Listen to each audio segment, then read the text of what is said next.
ఈరోజు మనం ఆంధ్రప్రదేశ్లోని ఒక భయంకరమైన స్థల రహస్యాన్ని తెలుసుకుందాం.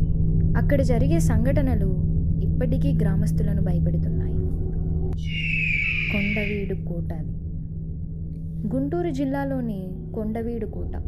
ఇప్పటికి శిథిలావస్థలో ఉన్న ఈ కోట రాత్రిపూట మరీ భయంకరంగా మారుతుంది.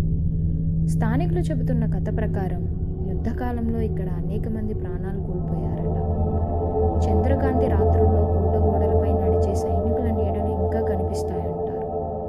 అర్ధరాత్రి కోట చుట్టూ గుర్రాల కాళ్ళ శబ్దాలు, అదేవిధంగా పోరాట ఘోషలు వినిపిస్తాయట. గతంలో ఇక్కడ పోరాడిన యోధుల ఆత్మలు ఇంకా ఈ కోటను వదలలేదు.